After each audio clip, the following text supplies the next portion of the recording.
Hello guys, welcome to Unacademy. मैं हूं निकेत अग्रवाल और हम कर रहे हैं डेली पीआईबी एनालिसिस। तो आज के पीआईबी एनालिसिस में जिन दो गवर्नमेंट स्कीम्स की हम बात करेंगे, one is based on agriculture and the other one is based on national relief fund. तो अगेन दोनों GS2 का पार्ट है, गवर्नमेंट पॉलिसीज़ का पार्ट है और गवर्नमेंट स्कीम्स का पार्ट है, और दोनों ही इंपॉर्टेंट हो जाते हैं। एग्रीकल्चर आपको पता है मेंस प्रीलिम्स दोनों में पूछा जाता है, और ये स्कीम काफ़ी चर्चा में रही थी इस साल के शुरू में भी और अब भी। तो इसीलिए इस स्कीम के बारे में आपको अच्छे से पता होना चाहिए। एंड नेशनल रिलीफ फंड इसलिए पता होना चाहिए क्योंकि अभी जो बेसिकली हमने पुल देखा, जो कि टूट गया गुजरात में, जिसके बारे में हमने डीएनए में चर्चा की थी। तो ये भी कहीं ना कहीं एक डिज़ास्टर है। तो क्या नेशनल रिलीफ फंड इस तरह के डिज़ास्टर्स को कवर करता है?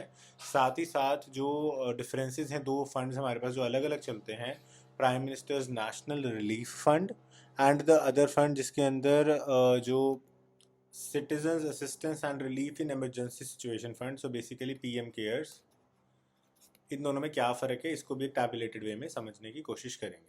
सो these are the two topics for the day. बहुत इंपॉर्टेंट है दोनों टॉपिक्स आपके प्रीलिम्स के लिए। एंड अगेन ये डिफरेंसेस जो हैं, इसके आप नोट ज़रूर बना लेना। डिफरेंसेस में से क्वेश्चन जो है पूछा जा सकता है, क्योंकि स्टेटमेंट आपको पीएम केयर्स की दे देंगे, ऊपर लिख देंगे prime minister national relief fund, फिर पूछेंगे ट्रू है कि करेक्ट है या फॉल्स है। तो बेसिकली ये इसलिए इंपॉर्टेंट हो जाता है। So without further edu let's start with the topic. सबसे पहले बात करते हैं SMAM, यानी कि सब मिशन ऑन एग्रीकल्चर मैकेनाइजेशन। तो एग्रीकल्चर के अंदर मशीन्स का यूज़ करना, ये इस स्कीम का मेन ऑब्जेक्टिव है। इसके अंदर अमेंडमेंट्स हुई थी जिससे कि 100% cost of agriculture drone up to 10 lakh rupees जो भी लेस है, उसको ग्रांट की तरह दिया जाएगा अगेन फार्मर्स को, सो दैट की मैकेनाइजेशन हो सके। इसके अलावा जो फार्मर प्रोड्यूस ऑर्गेनाइजेशंस हैं, उनको भी 25-75% तक की जो ग्रांट्स हैं वो इसमें प्रोवाइड करने की बात की गई है।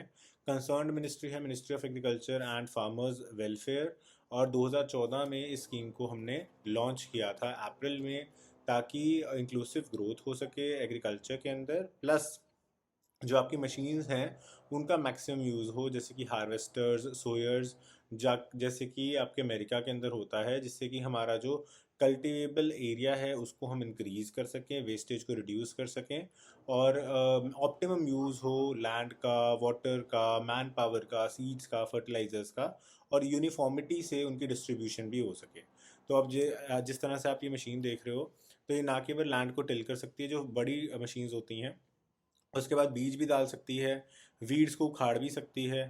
ठीक है, पीछे स्प्रेज लगा देते हैं तो स्प्रेज के थ्रू पानी या खाद, वो सारी चीज़ें भी कर सकती है। तो एक ही मशीन आपको मल्टीपल वैल्यूज़ जो है वो प्रोवाइड कर सकती है। और इससे क्या होगा, एक तो सारी चीज़ें बराबर की होंगी, कि कहीं पे कम कहीं पे ज़्यादा नहीं होगा। लैंड पे मैन पावर की कम रिक्वायरमेंट होगी, तो घर के जो बाकी सदस्य हैं वो और कामों से पैसा कमा सकते हैं, कुछ और कर सकते हैं, बच्चे बढ़ सकते हैं एंड सो ऑन। और जो आपके बेसिकली छोटे फार्मर्स हैं, वो रेंट पे इस तरह की मशीन्स के थ्रू अपनी फार्म्स को हाईटेक कर सकते हैं। कलेक्टिव फार्मिंग के लिए भी ये बहुत अच्छी एक्टिविटी की तरह काम जो है वो करेगा।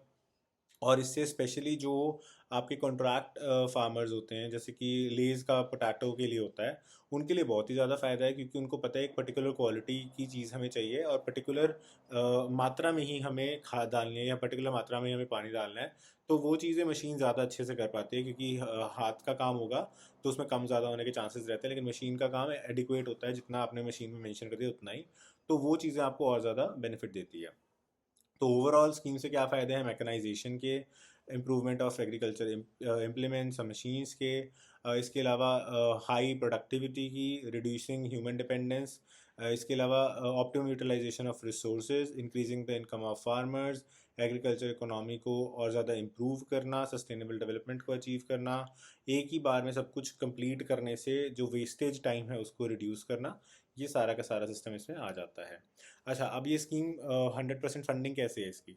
तो ये एक सेंट्रली सेक्टर स्कीम है, जिसके अंदर 100% पैसा जो है वो गवर्नमेंट ऑफ इंडिया प्रोवाइड करेगी, लेकिन कुछ एरियाज़ के अंदर इसको सेंट्रली सेक्टर स्कीम ना करके सेंट्रली स्पॉन्सर्ड स्कीम भी किया हुआ है। तो जो ऐसे एरियाज़ है जहाँ पे इसे सेंट्रली स्पॉन्सर्ड स्कीम की तरह किया हुआ है, वहाँ पे गवर्नमेंट ऑफ इंडिया का कंट्रीब्यूशन 60% होगा, अगर वो नॉर्मल स्टेट है, नॉर्थ ईस्टर्न और हिमालयन स्टेट है तो 90% होगा, और यूनियन टेरिटरी है तो 100% होगा।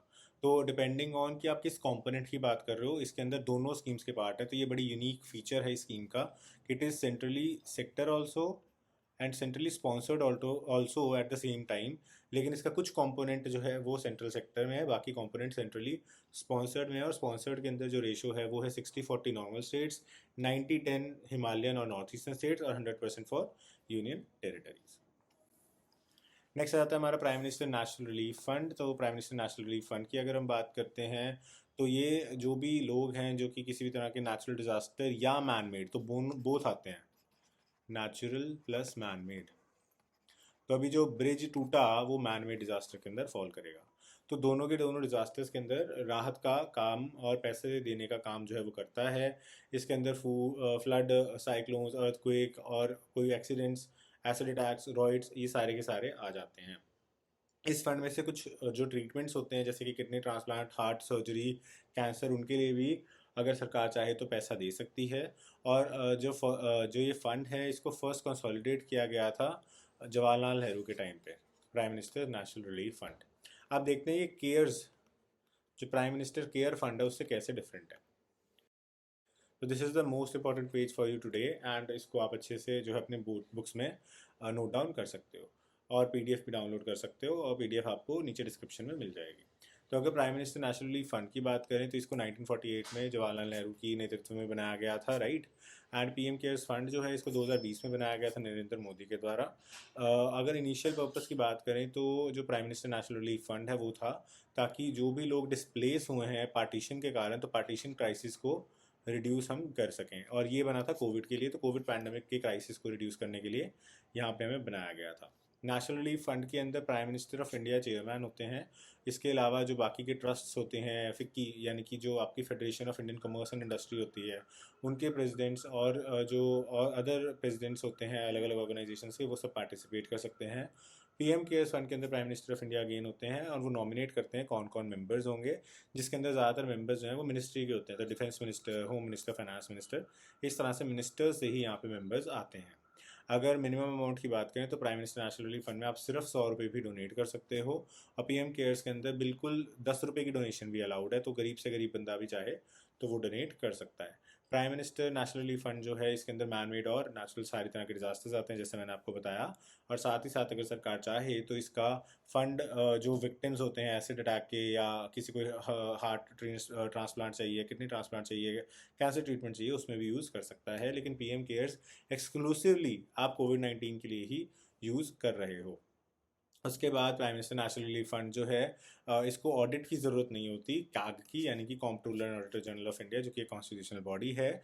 और केयर्स फंड को भी फ़िलहाल ऑडिट नहीं किया जा रहा था, और इसके ऊपर जो है बहुत ज़्यादा बवाल हुआ था, और ये आरटीआई के अंदर आएगा यानी उसके ऊपर भी बवाल हुआ था, और मैटर जो है वो सुप्रीम कोर्ट तक गया था, और सुप्रीम कोर्ट ने इस पर कई सारी टिप्पणियाँ भी दी हैं। हालांकि आई थिंक फाइनल डिसीजन अभी अवेटेड है सुप्रीम कोर्ट का इस पॉइंट के ऊपर। So these are the main differences between the two funds, जहाँ पे कंफ्यूजन होती है और जहाँ से क्वेश्चन जो है वो यूपीएससी आपसे पुट ऑन कर सकता है। So with this we have completed the topic. I hope आपको वीडियो अच्छी लगी होगी। अगर अच्छी लगी तो लाइक, सब्सक्राइब एंड शेयर ज़रूर कर दीजिएगा, ताकि इससे हमें मोटिवेशन मिलती रहे। अगर आप यूपीएससी सीएससी की अच्छे से प्रिपरेशन करना चाहते हैं तो अब मैं रिकमेंड करूंगा आपको कि आप यूपीएससी का अनअकैडमी का सब्सक्रिप्शन लें जनरल स्टडीज़ के लिए, जिसके अंदर आपको प्लस, आइकॉनिक और लाइट 3 वेरिएंट्स मिल जाते हैं। प्लस वेरिएंट के अंदर आपका फुल कोर्स रहता है।